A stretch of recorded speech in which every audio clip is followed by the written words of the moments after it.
guerra. Ela é a rainha da paz. E não existe paz sem guerra.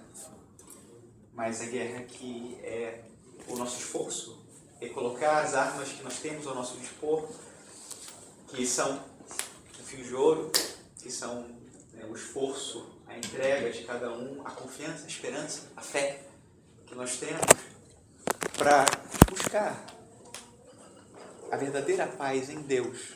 Essa paz ela não está em nós. Porque, na verdade, essa guerra que Nossa Senhora trava, Nossa Senhora aparece no final da guerra, mas, na verdade, ela aparece sempre no início da guerra. No início da guerra da nossa vida contra o pecado, que é o que realmente tira a nossa paz. A nossa guerra é sempre contra o pecado, é contra o desequilíbrio que temos na nossa alma por causa desse pecado. E para encontrar paz é necessário guerrear. É a guerra do amor. Não é a guerra que ofende, não é a guerra que destrói, pelo contrário. É a guerra que constrói, é a guerra que nos aproxima de Deus, é a luta. É a luta a cada dia por viver próximo de Deus, por viver nas mãos de Nossa Senhora, por viver em paz. Mas a paz que é dom do Espírito Santo. Não é a paz que nós podemos alcançar por nós mesmos. É a paz que Deus dá. É aquela paz que quando nós somos capazes de silenciar, de renunciar a nós mesmos, de abrir mão de tudo, de abrir mão das nossas guerras, que não são guerras justas, então Deus pode entrar, tocar nossa alma, curar e colocar no nosso coração essa paz. Ele. Isso. E a nossa luta é justamente por permitir que Ele entre. O fio de ouro oferece uma ferramenta para que trilhemos esse caminho da paz, de buscar esse caminho, descobrir onde, pelo menos como silenciar nossa alma, como tranquilizá-la, para que Deus então possa Ele tomar conta e Ele realizar isso a obra. No encontro de hoje, nós vamos seguir o que vocês começaram já a ver no último encontro que tiveram. Vocês falaram sobre os limites, as necessidades e as fraquezas. Correto? Sim? Tá. Vocês podem me lembrar o que significa cada uma delas? O que é a necessidade, o que é a fraqueza e o que é o limite? Vocês lembram? A gente tem que partir daí, senão a gente não vai adiante. É importante ter memória aqui desses conceitos.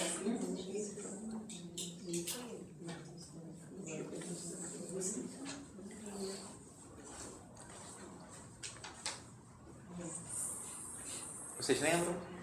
Um de cada vez.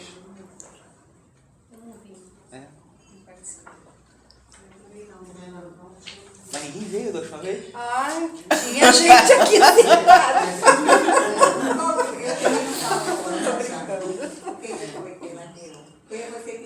Eu perguntei, lembra da última? Limite, necessidade, fraqueza? Todo mundo, sim. Muito bem, do que falaram? Não. Eu não me lembro, porque eu não vi. Eu tô dando uma olhadinha, né? Falando de limite, é aquilo que nós estamos realmente impossibilitados de fazer. Okay. Até é uma coisa que é amoral, né? Eu não tenho nenhum peso por não conseguir fazer. Tá bom. Né? Essa aqui é a questão do limite. Um exemplo de limite. Um exemplo de limite? Seria assim, de repente, se o senhor me pedisse para fazer uma colocação sobre o documento do Papa Bento XVI. E eu não tivesse lido, não tivesse preparada. Eu sou limitada, não me preparei. Sei lá, falei uma bobeira, foi o que me veio à mente. Tá. Então, em relação a isso, nesse momento, eu estou limitada. Ok. O limite, então, é a falta de se preparar para algo. Não, seria uma falta de uma habilidade, né, de uma capacidade. Então, por exemplo, a gente estava cantando aqui, né, Vinde Espírito Santo. Tem alguém que se cala porque assusta o Espírito Santo quando canta. É um limite. Canto mal. Eu canto muito mal, eu assusto o Espírito Santo quando eu digo Vinde Espírito Santo. Isso é um limite que eu tenho, eu prefiro ficar calado. Então, esse é o limite. Vamos ter hoje a aula em mandarim. Olha, pai, eu tenho esse limite. Eu não posso ter aula em mandarim, não vou entender nada. É um limite. Mas o Espírito Santo viola em línguas, então... Seria um abuso do Espírito Santo, mas enfim. Então, isso é um limite. Tá? Mas é um limite porque você não aprendeu mandarim. Você aprendeu mandarim deixa de ser um limite. Sim, nesse caso sim. A voz talvez seja um limite eterno. Ah, sim. A voz é um dom. Claro. Então Você tem já limites, nasce. os limites são capacidades que eu não tenho. Ou porque eu não posso adquirir, ou porque por negligência, ou por que quer que seja, não se tem. Tá? Agora, um fato é que sempre eu vou ter limites. Sim. Eu nunca vou desenvolver todas as minhas capacidades como Deus, por exemplo, tem nele. Depois a gente volta aqui para explicar, né? Quando tiver o panorama, a gente volta para explicar porque é assim, né? Mas enfim, então limite, claro, né? Depois, necessidades. O que são as necessidades?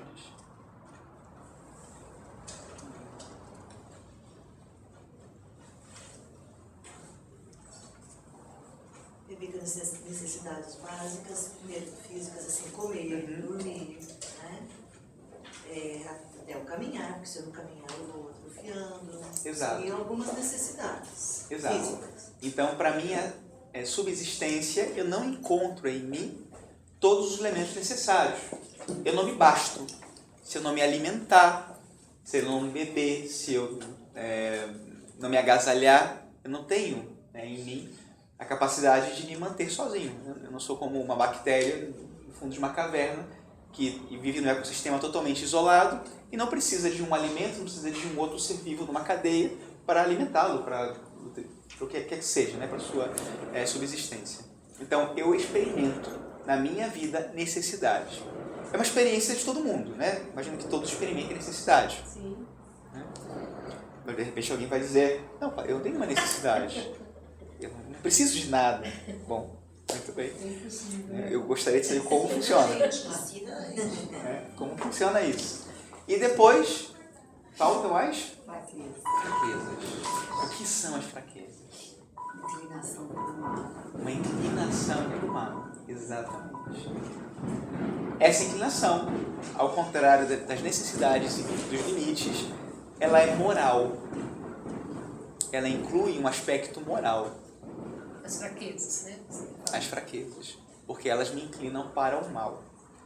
Ela, sem agir, também é amoral. A fraqueza está em mim.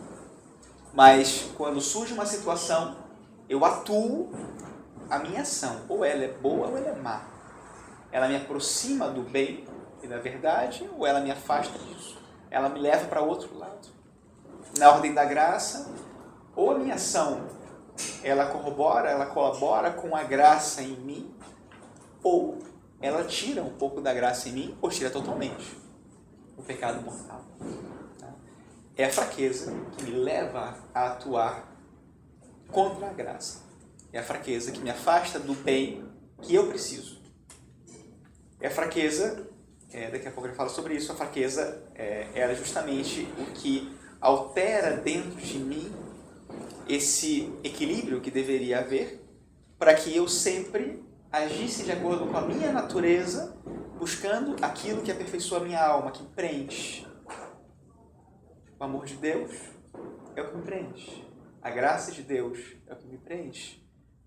A minha felicidade, quando eu estou tranquilo, sereno, e ninguém me incomodando, e eu estou na minha oração, e posso me afastar de todo o barulho, eu sou capaz de chegar à conclusão, e inclusive ver, às vezes, com todos os sentimentos, emoções, com os sentidos, que o amor de Deus me basta, é o que eu preciso na minha vida.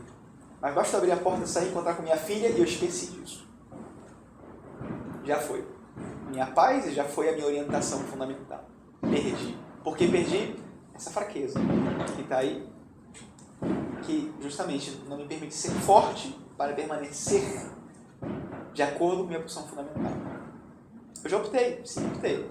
Eu quero viver de acordo com os mandamentos da lei de Deus. Eu quero ser um bom católico, uma boa católica. Eu quero, sim, muito bem. Na minha fraqueza, eu caí. São Paulo vai dizer, quando sou fraco, é que sou forte, mas ele se refere a outra coisa. Depois a gente entra nisso. Tá?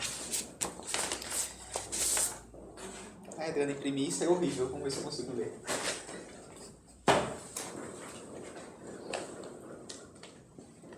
Vamos fazer o seguinte, eu vou fazer da seguinte maneira.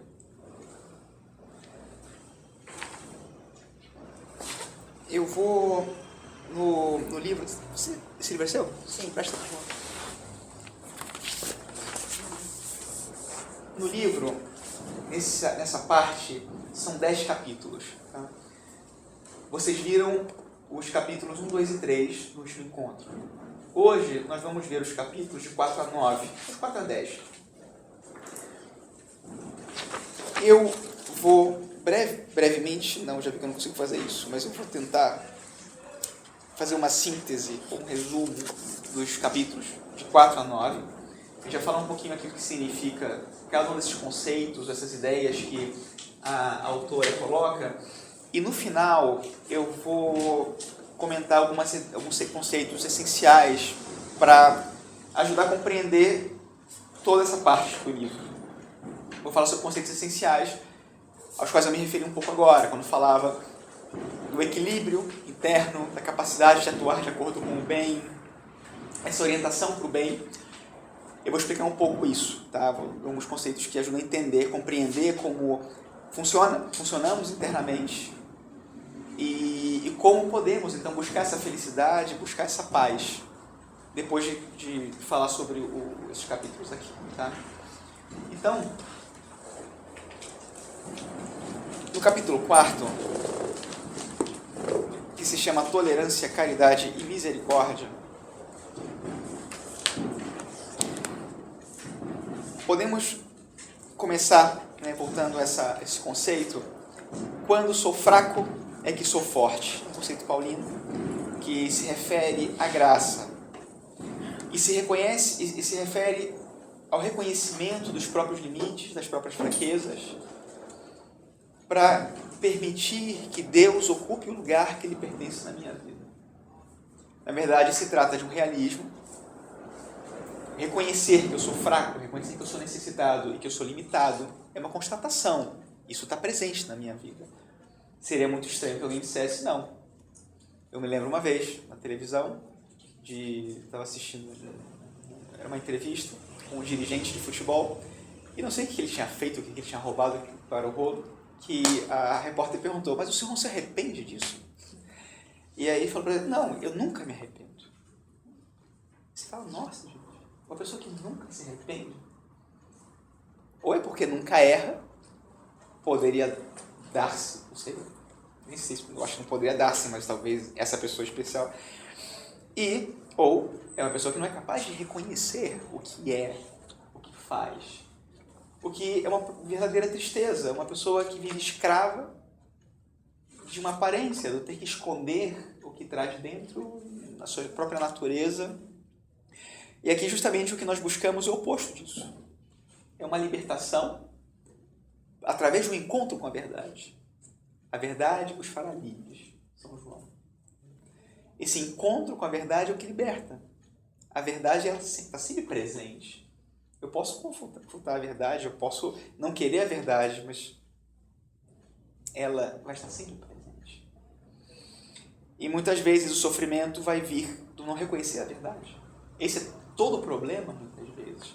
O não conhecer a verdade, o não reconhecer a verdade, o não saber lidar com a verdade. A verdade ela está presente, ela existe sempre. Mas muitas vezes nos falta a capacidade de conhecê-la, reconhecê-la ou lidar com ela. E muitas vezes é aí que entra a graça de Deus. Eu aceito a verdade, tem uma verdade com letra minúscula, que é a minha verdade, ou a verdade sobre o mundo, e tem uma verdade com letra maiúscula, que é Deus. Quando toda a verdade está no seu lugar, existe um equilíbrio. Não sei se vocês já tiveram a graça, através do fio de ouro, de experimentar, olhar para uma verdade de uma maneira diferente. Ela sempre esteve lá, no meu passado, na minha consciência, na minha vida. E tem um dia que eu olho para ela e ela não me incomoda mais. Toda a vida eu quis fugir dela. E agora eu olhei para ela e falei, ué, tudo bem, minha amiga? Como é que você está? Eu conheci a minha fraqueza e ela está lá. E meu limite, e ele está lá. Né? Melhor ser amigo do que viver a vida brigando como se não existisse. E ele está lá. Acolher, né? A nossa limitação. A limitação não é um duende. Né? um verdinho que anda com um gorrinho. Né? Não, ele existe, ele está lá. Eu acho que assim, Padre, é olhar com os olhos como que Deus nos vê, né? Com a misericórdia desse passado, como Deus nos olha. Exatamente. Deus nos vê assim. Chama antropologia teológica, né? A teologia chama assim. É uma matéria, a gente passa 6 meses estudando isso. Como Deus vê o homem. É lindo, é lindo, lindo, lindo. E de estudar como Deus vê o homem. Como Deus olha para o ser humano. Incrível. E como o ser humano busca Deus. E depois ver-se através do seu Criador. A verdade sobre nós podemos encontrar quando nós nos olhamos com os olhos de Deus. Porque é Ele que tem a verdade sobre nós. Aqui é um pouquinho desse caminho. Um esforço humano que a gente pode fazer também. Mas o maravilhoso é quando nós temos essa graça, uma graça sobrenatural também, de humildade, de reconhecer essa fraqueza, olhando com os olhos de Deus. Deus, Ele salva o mundo porque existe o pecado. Deus se encarna e vem ao mundo porque o homem pecou. Sem pecado, não haveria Jesus Cristo. Ele não viria nos salvar. Nós não precisaríamos de salvação. Santo Agostinho fala, ó Félix culpa, ó culpa feliz. É claro que essa culpa é uma desgraçada, ninguém queria tê-la. É uma desgraça o pecado. Mas se não fosse pelo pecado, não teríamos um encontro com o Deus vivo. Já que pecaram, mas aí também tem a misericórdia de Deus, a providência de Deus. Então, quando Deus nos criou, a gente já veio com o pecado. A criação de Deus... O primeiro homem, não. O pecado original é justamente o primeiro pecado. Não existia pecado no homem. O pecado não é parte da natureza original do homem. O pecado contamina a natureza humana e depois passa de geração em geração. É um desequilíbrio. O homem foi criado sem pecado. Exato. Adão e Eva pecaram. Até ele desobedecer. Adão e Eva pecaram. Eles desobedeceram, eles preferiram a criatura ao Criador, desprezaram, desconfiaram. Deus disse para eles a verdade. A serpente mentiu para eles. E eles confiaram na serpente. Obviamente é uma figura. É, isso que eu ia perguntar. Pelo amor de Deus. A serpente é uma figura, é uma metáfora, tá? Ok? As cobras não falam. Sim. Tinha um filme que eu vi que falava, mas não é que fala. Então nós nos encontramos, enfim, não queria entrar no lado teológico, mas enfim, né, nós nos encontramos todos com essa nossa condição de criaturas. E é maravilhoso quando você é capaz de olhar para si como uma criatura. E aqui entra um aspecto importante, que é a origem dos nossos limites, necessidades e fraquezas. O limite e a necessidade são próprios da criatura. E isso é muito simples de entender. Deus é absoluto. Ele é o infinito. Não podem haver dois infinitos. Um não pode ocupar o espaço do outro. Deus é o único infinito possível. Então, toda criatura é limitada. Deus não pode... E isso imaginem que também acontece com vocês. Vocês têm um filho, uma filha, ou vocês educam, é professor, educa alguém, ensina alguém.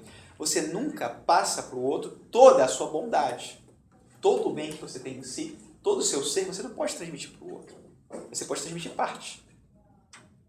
Quando você vê alguém fazendo algo muito bom, você sabe, por força, que essa pessoa é mais do que isso. Porque ela só pode manifestar parte do que ela é. Nunca tudo. Nunca posso, em meia hora, numa palestra, numa conferência, numa aula, que vocês esgotem o conhecimento a respeito da minha pessoa. E aqui, cá não. Deus, quando Ele dá algo, Ele dá muito ou pouco, mas Ele não se dá todo. É a nossa participação em Deus. Né? Esse é o céu. Nós não viramos deuses. Cristo também usa uma figura de linguagem quando fala, né, sereis deuses, mas essa participação no absoluto, no infinito, que é Deus. Nós, mesmo no céu, continuamos limitados, sendo criaturas. Então, a criaturalidade é a origem da necessidade do limite. Qualquer criatura tem. Os anjos têm. Tá? Por outro lado, a fraqueza, ela não vem com a criaturalidade, porque Adão e Eva não vieram com esse defeito de fábrica. Eles vieram sem a fraqueza, embora não tivessem os limites e necessidade. É o pecado que provoca, que deixa essa marca em nós. Uma maneira de experimentar isso que eu estou dizendo, né? O pecado original muitas vezes é tabu, as pessoas não gostam de falar nisso, porque tem que se remeter a Adão e Eva e vai explicar isso, né? Mas todos temos a experiência do pecado original, e isso é muito simples. Nós temos, muitas vezes, por exemplo, a consciência de um dever que deve ser cumprido, de algo que deve ser feito. Eu sei que isso é o correto, mas basta uma fagulha, né? Ou basta uma pedrinha no caminho e eu tropeço e perdi já as estribeiras né? Eu vou para casa pensando, né? Nossa, meu marido chegou em casa, eu vou preparar para ele um suquinho, vou fazer um bolinho para ele que ele merece. Eu olho para a cara dele e desapareceu minha boa vontade, né? E eu experimento o desequilíbrio que eu tenho. Eu sabia o que era o bem a ser feito. Eu sabia. Estava claro, até eu ver a cara dele. Então, isso é parte desse desequilíbrio. A minha razão me diz que é isso que eu tenho que fazer, mas eu não sou capaz de realizar isso. Então, esse é um exemplo, né, da fraqueza em nós. O retiro, né, o retiro do outro dia era todo sobre isso, sobre a fraqueza, as nossas fraquezas, como funcionam as fraquezas, e outro dia a gente fala como superar as fraquezas, né? Não deu tempo de falar sobre isso. Mas aqui está em parte, né, como superar as fraquezas. Então, tolerância, caridade e misericórdia.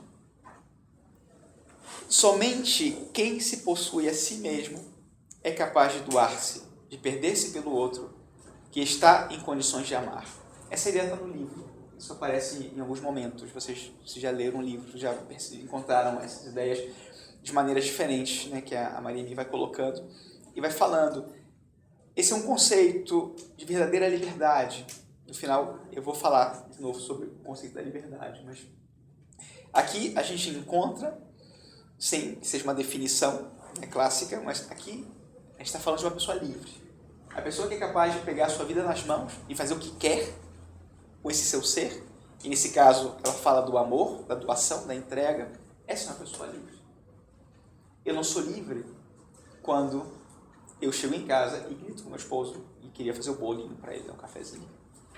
Aí eu me dou conta que eu não sou livre. E me dou conta do que me faz escravo de algo, que é justamente essa fraqueza, esse pecado na minha alma. A plenitude, né, dessa liberdade, ou das condições para viver essa liberdade, é o que nós chamamos de maturidade.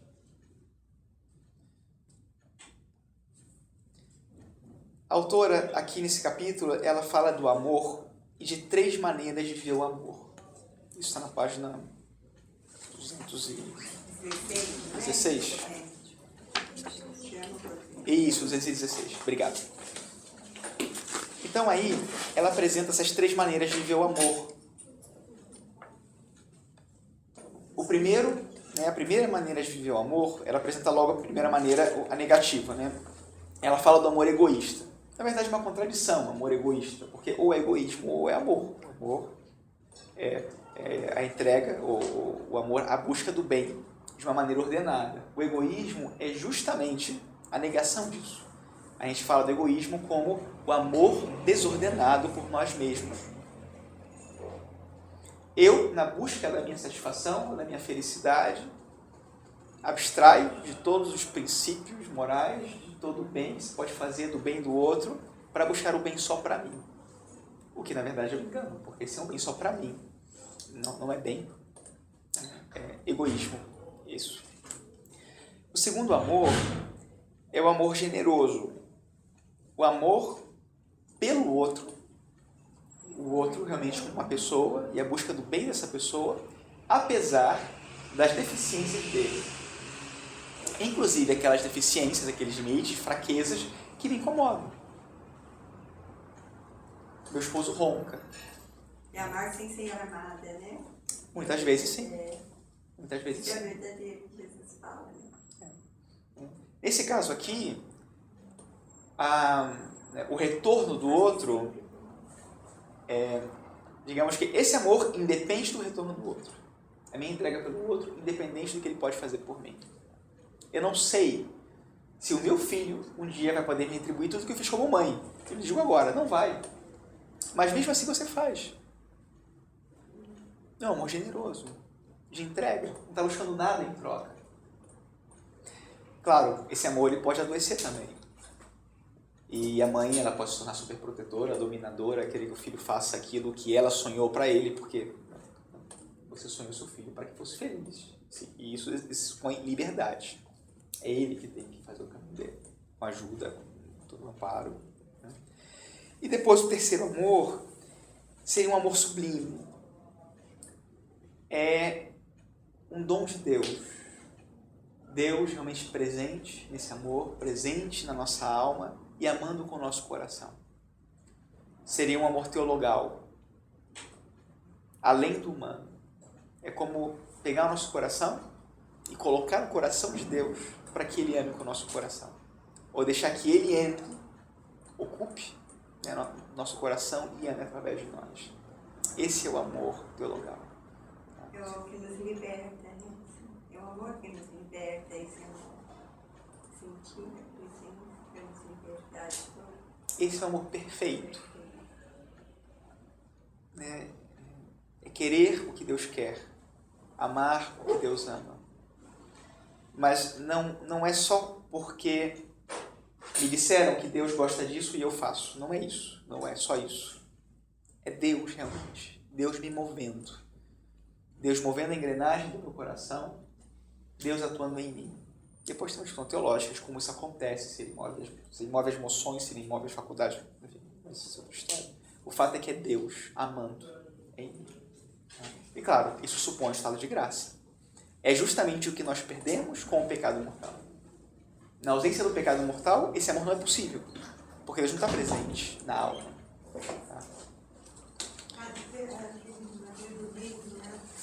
O senhor comentou que a Maria, quando disse sim, ela conhecia, né, quem era Deus que estava pedindo aquilo. Ela tinha aquele entendimento. Então, o sim dela era o sim de alguma coisa que ela de fato conhecia. Né? E todos os dias eu tento rezar um terço pela manhã. E aí eu fico observando exatamente aquilo que o senhor comentava agora, né? Porque a gente, quando a gente não conhece, então quando, por exemplo, Cristo é crucificado, e ele pede ao Pai que perdoe, porque nós não sabíamos o que estávamos fazendo. Aí é exatamente essa situação, né, desse amor que a gente não tem, não conhece, esse julgamento que a gente faz. Aí eu, de manhã, né, porque eu ando muitos quilômetros até chegar no meu primeiro destino, e eu sempre fico recapitulando essas coisas que eu leio, o que eu ouço, e me questionando o quanto eu tenho essa fraqueza, o quanto eu não sei dizer sim, com total desconhecimento, né? Então, aí quando eu vejo tudo isso agora, eu falei, nossa, que curioso. Foi exatamente a leitura que eu fiz de mim mesmo, frente a toda essa situação que eu venho aprendendo agora. Né? Porque o ser humano que está lá sendo crucificado ainda pede ao Pai, porque ele sabia, ele conhecia um lado e o outro. Então, nós, extremamente ignorantes nesse amor. Então, agora que esse outro dado também, quando você fala de um amor que não é livre, né? Às vezes eu chego em casa, por exemplo, tenho uma mãe de 84 anos e uma tia de 86. Assim, Aí eu falo assim, meu Deus, eu não posso pecar, eu não posso perder a paciência, né? Mas eu acho que às vezes elas querem exatamente que eu tenha essa presença constante, né? Aí elas têm uma vontade de ser humana. Meu Deus, mas isso eu vou me arrepender amanhã. Porque a hora que eu de repente responder alguma coisa mal criada, às vezes dá vontade, né? Infelizmente dá vontade. Aí eu falo, mas eu não posso. Primeiro que eu vou ter essa culpa amanhã, que acontece alguma piripaque nelas lá, eu junto, né? De culpa. E segundo que eu não tenho esse domínio de amor, né? Não tem essa minha humanidade que grita e que é uma coisa perfeita. Eu acho que realmente é uma batalha muito grande que a gente faz todos os dias. De sentir esse sim, né? Esse sim é essa guerra. Isso, Né? Porque Maria realmente vem nessa guerra que a gente faz. É uma escolha, né? Cada momento você escolhe, né? Peraí, eu posso sair perder paciência, mas as consequências, já tá vendo a consequência, né? Se acontecer alguma coisa, puta. É assim a vida da gente, na verdade, são escolhas, né? Eu escolho, mas... E acho que Deus nos prova também a todo momento, né? Permite essa prova. E também a nossa paciência, os dons, né? Do Espírito Santo. Eu sou muito provada. Eu fui muito agora, depois que comecei esse curso, melhorou, viu?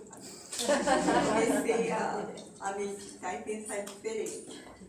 Porque eu tenho um marido maravilhoso aqui, sem defeitos nenhum, assim, não perde mim, só que é sistemático demais.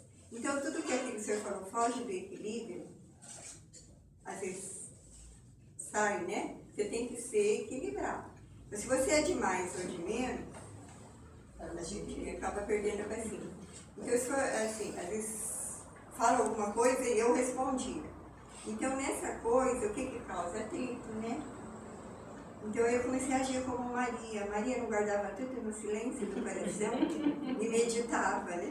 Eu estou fazendo isso. Então, eu falo assim, não vou responder, para não dar atrito. Aí cria confusão, né? Você tem que ficar calada, esperar o momento certo para você chegar e falar. E normalmente, quando você não tem uma espiritualidade, né? Você acaba entrando em atrito toda hora. Então eu aprendi a pensar assim como Maria. Não, Nossa Senhora, eu não vou responder, vou ficar quietinha. Chegou o momento certo, a senhora vai me iluminar e eu vou falar. Sabe o que melhorou a convivência? Não tenho tido brigas mais. O ambiente ficou numa paz. Não, Padre, dentro do que as meninas disseram, né? Que eu não vi no último encontro, mas assim, aprovação, eu também passo por aprovação também, porque o meu marido também é diferente. Mas assim, isso tudo me encaixa no que o senhor começou hoje, que era falando da necessidade, da fraqueza, os 3 pontos, tudo isso encaixa no que o senhor falou, não é isso mesmo? Sim, claro. A criatura, né? A criaturalidade e a fraqueza por causa do pecado. Aí a abertura que você dá, né? Para o pecado. No final, eu vou dar uns conceitos e isso vai iluminar, vai ajudar a entender, né? Fechar aqui o ciclo. Só pedir um favor, se a senhora puder, no finalzinho, me lembrar, se eu me esquecer de falar sobre a mansidão. Não estava aqui no programa, mas eu comento isso também como um dom de Deus e em relação com a liberdade. Né? Está muito unido com a liberdade. Tá? Aí eu falo sobre isso aí. E aí respondo um pouco o que vocês estão dizendo. Eu não queria me desviar aqui, mas no final a gente vai voltar sobre esse tema de novo. Tá bom? E aí de repente toca alguns aspectos mais práticos também. Também no capítulo 4, a autora fala sobre esse autoconhecimento que leva à autoaceitação, é isso que a gente está fazendo aqui, reconhecer limites, necessidades, fraquezas. Isso leva, por sua vez, à aceitação das deficiências do outro e à vivência da tolerância, justiça, caridade e misericórdia. Aqui dá o título a esse capítulo. quando eu me entendo, é muito mais fácil entender o outro. E saber que, provavelmente, o outro também tem necessidades, limites e fraquezas. Engraçado, né? A gente nem pensa, né, que o outro, ele erra porque ele é fraco. Eu tenho direito de errar, mas o outro não tem nenhum direito de errar. Ele tem que ser perfeito. Mas se fosse perfeito, eu teria inveja dele também. Então, nunca tá bom. Nunca tá bom.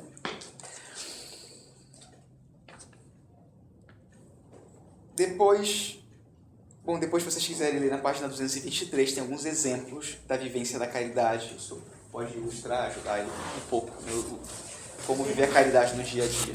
Tá? Eu vou saltar essa parte, vocês podem ler depois no estudo pessoal.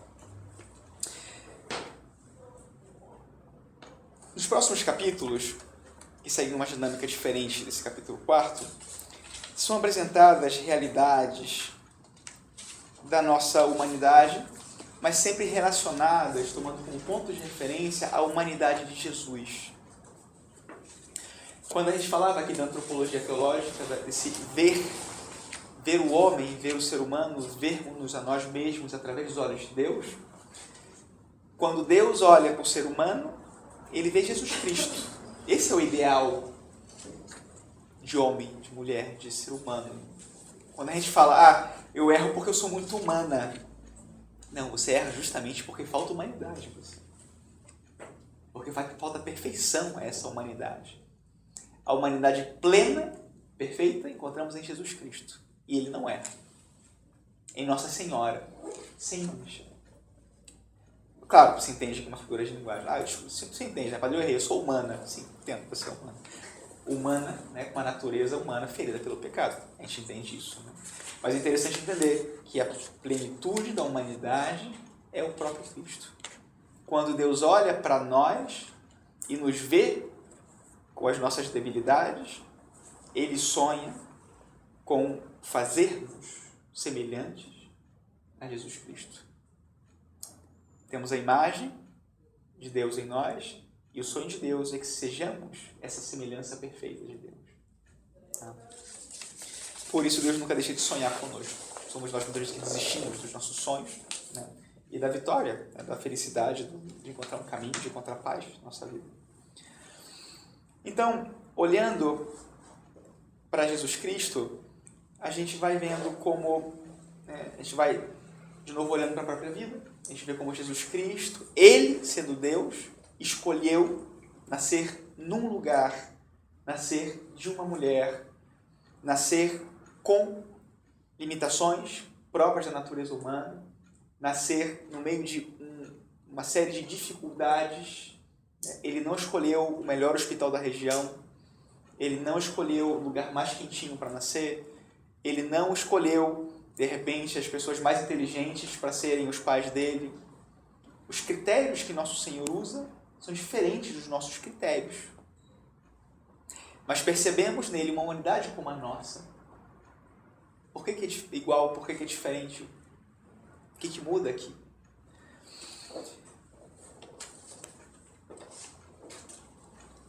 Esse usar Jesus Cristo como modelo é porque aqui são duas coisas, né? Olhar para Cristo como modelo de humanidade e olhar também para um Jesus Cristo que imita a minha humanidade, ou que toma a minha humanidade, porque é a maneira que Ele escolheu para me redimir. Cristo redime toda a minha humanidade porque Ele assumiu toda ela, inclusive a morte. E olhar para Jesus Cristo como modelo é muito importante e responde um pouco o que a Arlete estava falando agora sobre, né, dar um pouco de luz sobre o nosso trabalho espiritual. Nós muitas vezes sabemos o que é certo e sabemos o que é errado.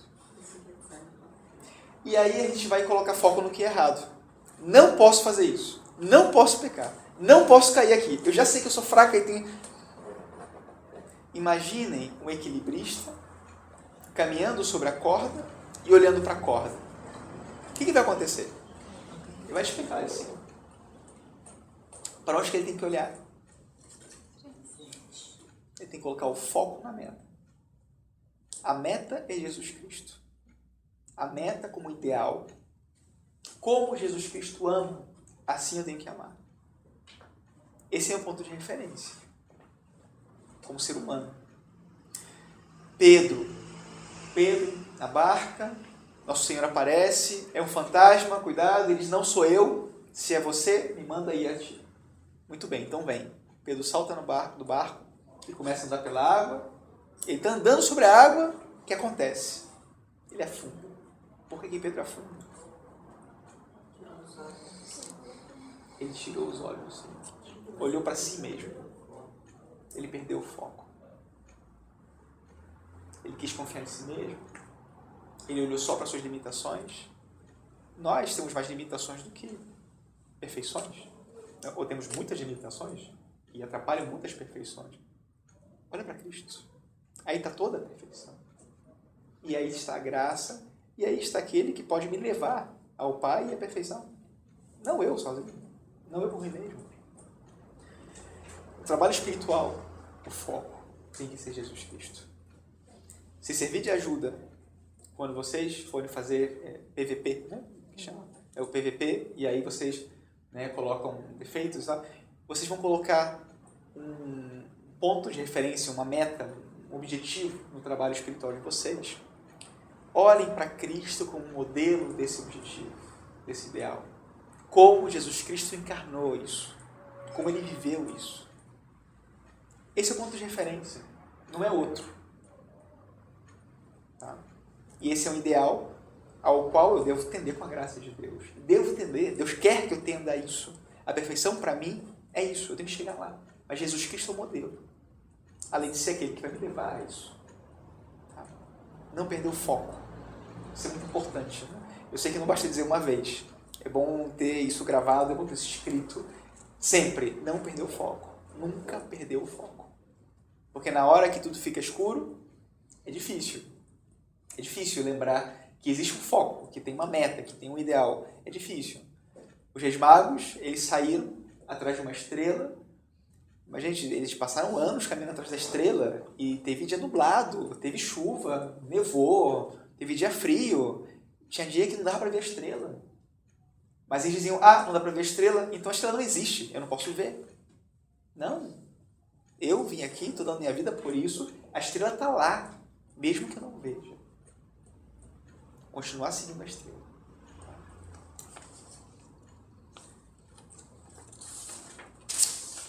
Então, no capítulo 5, a gente encontra essa referência à procedência de Jesus, Nazaré, uma cidade perdida no meio do nada.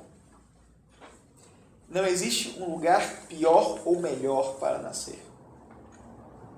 Existe o lugar onde Deus me colocou, e esse é o lugar da minha santificação. Tem uma música que fala, né? O melhor lugar do mundo, o melhor lugar do mundo é aqui e agora. Coisa assim, né? O melhor lugar do mundo é aqui e agora. É isso. Porque aqui, né, é o meu kairos. Aqui é o meu tempo de salvação. Eu posso escolher que seja e posso escolher que não seja. Isso depende de mim, da minha liberdade. Aí no final a gente fala sobre isso. No capítulo 6, nós vemos as palavras de Deus que curam, as palavras de Cristo que curam. Apresenta uma saúde que é fruto da cura de Jesus. Aqui ajuda a gente, antes de olhar para a nossa doença, contemplar esse cego que está sentado aí na beira do caminho. Nosso Senhor passa com os discípulos e os discípulos, eles interpelam Jesus. Mestre, esse homem cego, quem pecou para que ele nascesse cego? Ele nasceu cego. E a pergunta é, quem pecou para que ele nascesse cego? Ele ou os pais dele? Aí você fala, bom, se foi ele, não faz sentido a pergunta, porque ele não pecou antes de nascer. Como funciona isso? Então, os pais dele? Nosso Senhor, essa pergunta não está bem formulada. Não é assim que funciona. Ninguém pecou para que ele nascesse cego. Ele nasceu cego para que nele se manifestasse a glória de Deus. Nós estamos doentes hoje Não escolhemos estar doentes. Aconteceu, essa é a nossa história. Não adianta agora se lamentar, querer voltar atrás e mudar as coisas. Mas essa doença é para que se manifeste a glória de Deus. É o sentido. Sem pecado, não haveria encarnação, redenção. Sem doença, sem imperfeição, eu não precisaria de Cristo como Redentor. Os fariseus. Quem já está são não precisa de médico. Pois é. Quem se acha já são não precisa de médico. E é parte da nossa salvação, né, do plano de Deus para nós, ter esse encontro com Jesus Cristo como nosso Salvador, como nosso Redentor, que nos cura, que nos salva e liberta.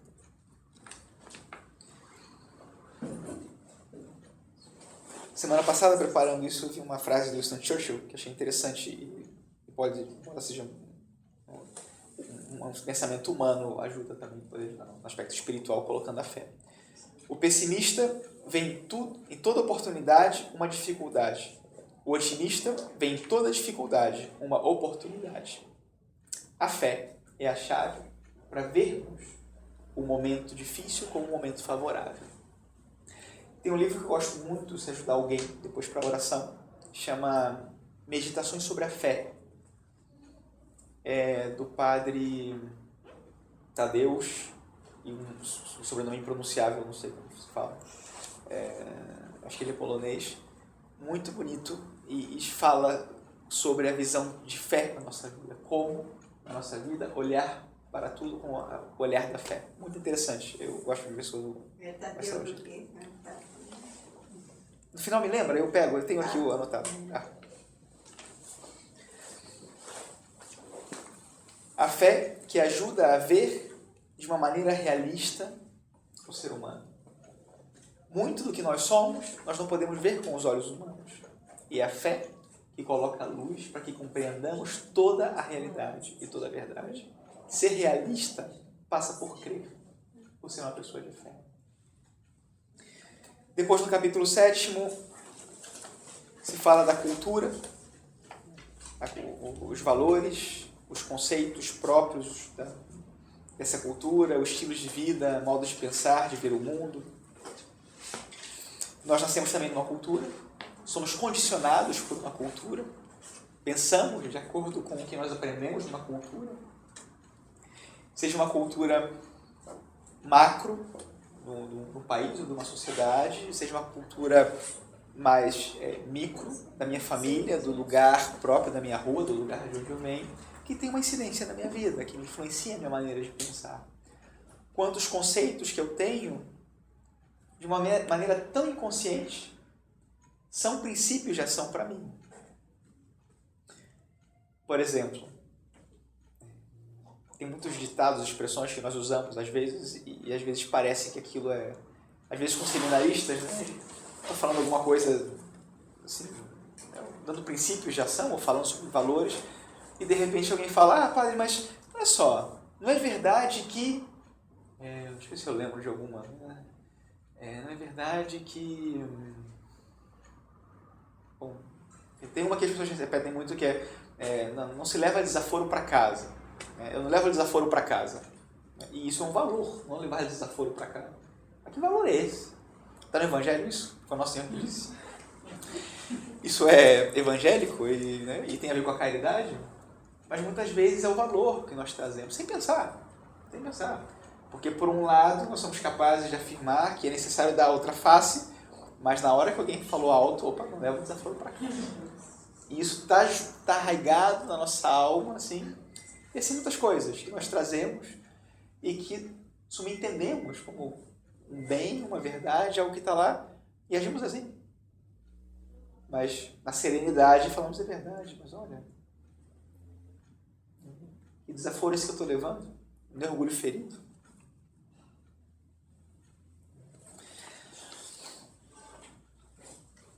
Então, encontramos valores distorcidos na nossa sociedade e muitas vezes fazemos desses valores os nossos valores. No final também eu vou comentar um pouquinho sobre isso. Bom, tem que terminar a ação, não consigo.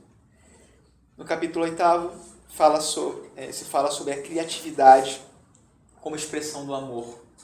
Muito interessante. A autora fala como quem ama é criativo. Quem ama inventa um modo de buscar o melhor para o amado.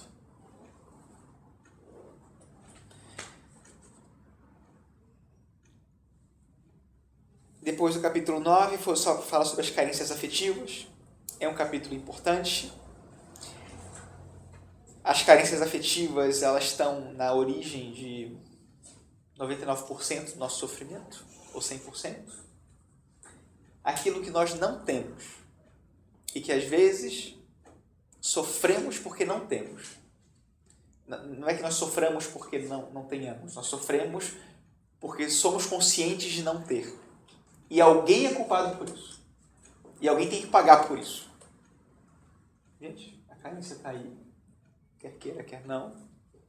E já foi, e já aconteceu. A sua irritação, a sua reclamação, nada vai mudar isso. Absolutamente nada. Ela está aí. Todos temos carências afetivas. Todo mundo tem uma lacuna na sua alma, na sua personalidade, que está aí por culpa de alguém. Bom, em parte sim, mas em parte não. Porque a pessoa que, de repente, não deu o que era devido no momento correto, ela também carregava a sua lacuna. E quem provocou isso? Vamos fazer uma árvore genealógica, ele vai chegar lá em Adão e Eva, e Nosso Senhor, no sábado santo, foi aos infernos, e os levou junto consigo para o céu, e disse, né, é muito bonito na liturgia do sábado santo, falando na liturgia, nesse dia, na liturgia das horas, os padres leem, bom, os padres é quem quiser ler, né, a liturgia das horas do sábado santo, tem uma leitura do século III, IV, que é uma homilia, em que o sacerdote ele descreve o encontro de Jesus Cristo no sábado santo com Adão. É uma coisa linda, linda, linda. Como o Nosso Senhor, nesse dia, que ninguém sabe o que aconteceu, né? De alguma maneira uma especulação, ninguém viu o Nosso Senhor nesse dia, ele estava lá, mas ele desceu à mansão dos mortos, se encontrou com Adão, para dizer, levanta, levanta, levanta tu que dormes. Tu, por ti, eu, teu Criador, me fiz tua criatura, por causa do teu pecado. E agora eu venho aqui para te trazer junto comigo. Levanta. Porque agora, tu que serviste o pecado, agora os anjos te servirão. Esse é o perdão de Deus. Levanta. Não importa o que você fez. Levanta. Aqui está a graça. Levanta. E essa é a atitude própria, né? Essa é a atitude necessária para nós se queremos levantar. E se queremos caminhar, porque as carências vão estar aí, elas vão permanecer aí. Muitas delas não vão ter uma solução. Eu não vou ter como passar aí um cimento em cima e colocar e resolver, ela vai continuar aí. Mas se ajuda a imagem do ortopedista que fala para você, olha, o seu menisco, ou a cartilagem do seu joelho, ela já não funciona bem. Você vai sentir dor aí, você vai ter problema. Você não vai resolver isso. Não tem como mudar a cartilagem do joelho. Mas tem uma solução. Você trabalha a sua perna, faz musculação, e com a força da sua perna você vai conseguir compensar a ausência da cartilagem. Ah, muito bem. O amor, ele compensa tudo. Ele resolve tudo. Ah, mas eu não sou capaz de amar tanto porque eu não tenho a capacidade disso, porque meu pai... Você pode amar tudo o que você pode. E esse é o amor que vai levá-lo à plenitude. Esse é o ponto de referência para você, amar com todo esse amor. E se nós falamos no início de uma caridade teologal, que Deus é capaz de habitar a nossa alma e amar com o nosso coração, o que mais que a gente quer? Esse é o amor pleno, perfeito. É aquele que Deus pode fazer em nós. Mas ele passa por uma aceitação das próprias fraquezas. Quando eu sou fraco, porque eu sou forte. Bom, voltamos ao ponto inicial. E aí vou tentar explicar rapidamente alguns conceitos que ajudam a entender o tema do conhecer, o amar, a liberdade e a maturidade. consegue fazer isso aqui. É assim, o ser humano, ele é dotado de uma série de capacidades, faculdades. Bom, em primeiro lugar, o ser humano, ele é alma e corpo. Temos um corpo e uma alma. Embora não vejamos uma alma, somos capazes de chegar à conclusão disso, né, através de certas evidências e também pela fé. Né, sabemos que existe uma alma. Então, o ser humano tem entre corpo e alma uma graduação de faculdades, desde o que é mais material até o que é mais espiritual. Se alguém não acompanha, me fala, eu paro e tento voltar, tá? Então, eu tenho a minha fisiologia, que eu não mando sobre ela muitas vezes. Eu não mando meu coração bater. Eu não fico cronometrando a quantidade de aspirações, de expirações que eu tenho ao longo do dia. Né? Não tenho um propósito de aspirar e expirar menos. Não, minha fisiologia é essa aí. Inclusive é amoral minha fisiologia. Né? Não é pecado que o coração bata menos. Né? Tem um ataque cardíaco, não é pecado. Bom, o colesterol talvez seja. Né? Mas, E desde a fisiologia até o mais elevado do homem tem uma graduação que deve ser para mim uma hierarquia. No mais elevado, lá no topo, espiritual totalmente, eu tenho inteligência e vontade, que eu chamo de faculdades superiores.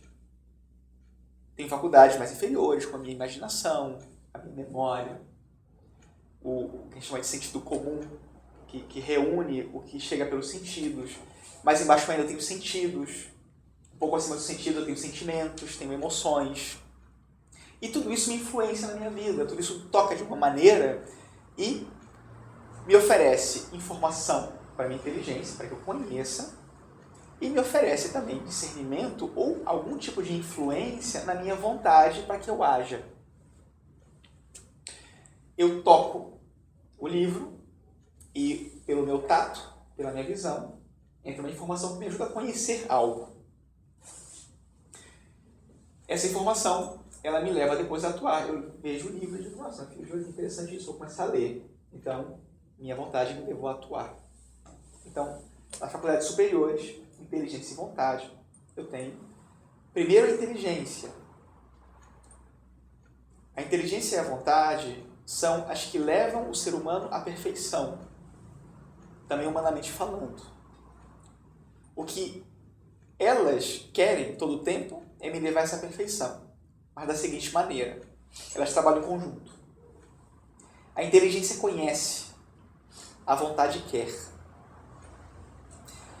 A inteligência, ela busca sempre a verdade. O dia que a inteligência de vocês não buscar a verdade é porque vocês morreram. Ela busca a verdade. E ela só pode se contentar com a verdade.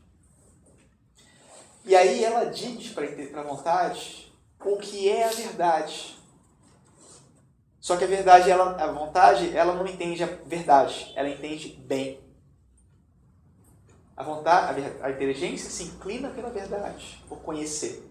E assim ela fica mais perfeita. Quanto mais eu conheço, mais minha inteligência é perfeita, mais eu sou perfeito. E a minha vontade conhece o bem que a minha inteligência me apresenta e se inclina por esse bem. A inteligência lê lá, fio de ouro, né, itinerário para o autoconhecimento. E eu digo para a minha vontade, isso é um bem para você. Isso é um bem para mim. Pega o livro, lê, faz o curso, vai lá. E a minha vontade, ela se inclina, estuda, faz a reflexão para conseguir esse bem, nesse caso, do autoconhecimento, por exemplo. Aí a senhora falava, né, do conhecer. Quanto melhor, mais perfeitamente eu conhecer, mais livre eu sou. Eu recebo, através do meu paladar, uma informação que diz, isso é amargo. Mas alguém me diz, olha, isso é amargo, mas é um remédio, isso é bom para você. Então minha inteligência fala, é ruim para o paladar, mas é bom para a saúde. Minha inteligência coloca o bem da saúde acima do bem do paladar. Então ela se inclina por aquilo que é um bem. para a pessoa. Eu sinto um sabor doce na minha boca, de chocolate, e eu digo, nossa, que maravilha isso aqui, que delícia, né? Esse chocolate. Eu vou comer 1 quilo de chocolate. Tipo assim mesmo. E minha inteligência vai falar, olha, pensa bem, pode estar muito gostoso isso aí, mas talvez não seja o melhor para você. Tá? A gente vem de uma sociedade que ensina que o sentir prevalece sobre o ser. Muitas vezes, nós consideramos mais o que diz os sentimentos do que diz a inteligência. A gente aprende isso na nossa sociedade. Viu? Eu sinto que eu não sinto vontade. A vontade por ter ao seu lado, ela só vai ser capaz de se inclinar se a inteligência for capaz de convencê-la e se ela tiver em si a força para abraçar aquele bem. Porque, de repente, a inteligência ela é ótima. Ela é capaz de conhecer com uma precisão, mas aí a vontade ela é lenta, ela é preguiçosa, ela é negligente. Então, as duas faculdades têm que ser muito bem formadas. Por um lado, a inteligência e, por um lado, a vontade. A vontade ela tem que ser capaz de se inclinar e abraçar aquele bem. Eu tenho que ser capaz de tomar aquele remédio, embora não seja agradável ao paladar. Eu tenho que ser capaz, talvez, de me calar diante daquela palavra que me incomoda muito, porque é um bem para mim, e é um bem para outra pessoa, e é um bem muito maior do que a minha razão, a razão que eu tenho, quando na verdade eu estou totalmente alterado, eu não estou sendo capaz de perceber realmente as motivações que tem o outro, mas tenho o orgulho ferido. Aí acho que devo dizer, não. O que é o bem aqui? É isso que eu tenho que seguir. E cuidado, porque muitas vezes o bem que aparece diante da minha vontade, ele é um bem subjetivo. Ele não é bem em si, ele parece bem. Como pode ser o contestar, como pode ser a minha atitude rebelde. Mas qual é o bem objetivo? O que é bem em si? E aqui entra de novo aquele conceito do amor. O que é o melhor bem para o outro? Porque o melhor bem para o outro, ele é o melhor bem para mim.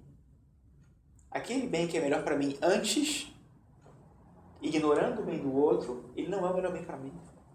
Ele é amor desordenado, egoísmo, o primeiro tipo de amor. Ele me esvazia. Ele não me leva a plenitude nenhuma. É o amor desinteressado, a busca do bem do outro, o que me eleva realmente. E que me aproxima do meu ideal, Jesus Cristo. Quando inteligência e vontade são capazes de conhecer e querer com perfeição, essa é a verdadeira liberdade. A liberdade não é fazer, como as pessoas dizem, eu faço o que eu quero, sou livre. Não. E por mais que a gente chegue, a gente vai esbarrar na liberdade do outro, não vai? Eu posso tudo, eu posso fazer, não. A liberdade do outro, ela, nesse caso, pode parecer um obstáculo, quando na verdade não é. O meu ponto de referência, ele está fora de lugar. O que for ruim para mim vai ser ruim para o outro e vice-versa. Muitas vezes eu vejo de uma maneira equivocada. O amor desordenado, ele está também afetando a minha inteligência. Eu quero ver que isso é agradável e por isso é bom. Não. A capacidade de optar pelo bem é a verdadeira liberdade. A verdadeira liberdade é a capacidade de optar pelo bem, renunciando ao mal. Quando eu opto pelo mal, eu me faço escravo desse mal. Na próxima vez, já não vou ser capaz de optar pela liberdade, de optar pelo bem e fazer o melhor que eu posso fazer. Aquele mal, ele me escraviza de alguma maneira. Às vezes eu digo, eu não sou livre para tomar 3 chopes. Bom, talvez seja livre. Depois de tomar os 3 chopes, você continua sendo livre para tomar o outro chopp? Se você é livre para fazer, deveria ser livre também para não fazer. Mas o que a leva a ser mais livre? Quando você executa o ato, você se faz mais livre. Esse é o meu objetivo. Se aquele ato a leva a não ser capaz de discernir da mesma maneira como da vez anterior, não é o bem esse. Aí tem algo que escraviza. Hoje, quando eu respondo, quando eu digo que eu não deveria ter dito, eu me faço escravo disso. Hoje eu menti porque achei que isso acaba, isso destrói a alma, escraviza. É muito melhor, né, muitas vezes, dizer desde o início, desculpe, você tem razão. Agora reconhecendo no fundo. E quando nós conseguimos ver, e aqui que a senhora comentava antes, né, que o outro, né, tem algo que parece que nos destrói de alguma maneira, que tira algo de nós. É interessante ver que algo é esse que tira. A senhora falava da paciência, né, da paciência para com o outro. Se a gente mudar o ponto de referência, se a gente mudar, né, a maneira do nosso coração funcionar, o bem do outro passa a ser o nosso bem. Mas quando o nosso bem é o nosso bem absoluto, o bem do outro, ele atrapalha o meu bem. Quando o absoluto se torna o amor de Deus, tudo entra no seu eixo. E paz. A mansidão, que a gente falava. Oi? São as virtudes, né? A mansidão pode ser uma virtude e também pode ser considerado também um dom do Espírito Santo. Você tem a mansidão, que é humana, mas também tem a mansidão como dom do Espírito Santo. Esse dom é o seguinte: a mansidão, né, o manso, ele não é a pessoa que não grita, ele não é a pessoa que não fica aborrecida, ele não é um idiota que aceita tudo, não é um bobão. Esse não é o manso. O manso é mais disperso que todo mundo. O manso, ele permanece manso, tranquilo, porque ele conhece a meta dele. Ele sabe exatamente o bem para ele. Então, ele, porque persegue o bem dele, não se altera com o que os outros fazem com ele, porque não estão tirando o bem absoluto dele. Então ele não se altera. Se ele se alterasse, ele perderia o bem dele. Eu diria, sabe, porque às vezes que a gente se altera, isso é o que eu senti. Ai, no outro dia eu fiquei com um sentimento de culpa tão grande, que a gente acaba falando coisas que você não quer falar na hora e não pensa para falar, não é? E ofende. Aí quem que leva o prejuízo é você, não é verdade? E aí você vai receber o bem maior. E normalmente a gente O manso, Não, ele... isso que o senhor falou, por exemplo, ela colocou, aí ela ficou no dia seguinte com a culpa e tal. Isso. Ela perdeu o bem maior, na verdade. Ela renunciou ao maior bem. Eu estava até que confessar, né? Porque eu preciso. O manso, ele não perde de vista o bem dele. Ele não renuncia a esse bem. Se você quiser colocar, ele é um teimoso. Ele não vai abrir mão daquilo. É porque também não afeta alguma coisa dentro dele que ele não tem. Porque normalmente quando você se incomoda com o defeito do outro, é porque você tem esse defeito também. Claro. Né? E aí quando você não tem esse defeito, não te afeta. Claro, é um pouco isso, né? Mas olha só, que invejosa. Aí você pergunta, e como é que você sabe? O que na sua experiência faz saber que ela é invejosa? Mas quanta vaidade! Ah, muito prazer, vocês se conhecem, né? Claro. Agora, quando você é capaz de perceber o bem naquilo que faz o outro, isso também denota uma intimidade com o bem. E um desprezo pelo mal. Quando você, na mesma situação, é capaz, de repente, de uma situação até negativa, dizer para o outro, veja como essa pessoa, mesmo na situação adversa, conseguiu fazer isso de positivo. Enquanto o outro diria, mas ele fez isso, isso, isso. Gente, mas aquele que vê o bem é porque aprecia o bem e tem necessidade de propagar esse bem. A gente erra, todo mundo erra. Né? Acho que maravilha se nós pudéssemos, né, como seria uma corrente do bem. Se eu vi que você fez um bem, e chego aqui, você não está presente, e digo, gente, né, eu vi o Sr. Ernesto fazendo isso, que maravilha. Eu falo assim, que gostoso estar no meio de gente que, sabe, que propaga esse bem. E ao contrário, ele chega aqui e começa a falar, que bom que não está aqui a Verônica, porque sabe que eu...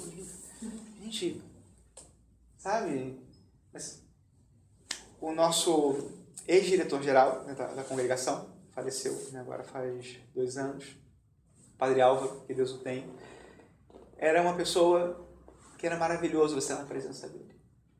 Nunca ouvi desse homem uma queixa. Não de falar mal dos outros, mas reclamação de dizer, estou com dor de cabeça, Nunca ouvi falar mal de ninguém. Sempre que estava com a gente, era capaz de falar, sempre tirava da cartola alguma coisa para dizer um bem de outra pessoa. Sempre. Estava junto com a gente e dizia, irmão, viu que maravilha que aconteceu isso? Você fala, nossa, que delícia você ter o bem dentro de si e compartilhá-lo para guiá-lo, para guiar as outras pessoas a esse bem. Mas é isso que Jesus fala, não basta a gente conhecer a palavra e não pôr em ação. Tanta gente que é tão inteligente, conhece a Bíblia a fundo, não basta. mas pessoalmente para tem que ter vontade. Pessoas, não tem que amar. Aí é que a gente fala. Você está chegando à missa, já está atropelando tudo, né? Então, Pois é. Que valor você tem aqui? E aqui é interessante a reflexão, né? Essa pessoa,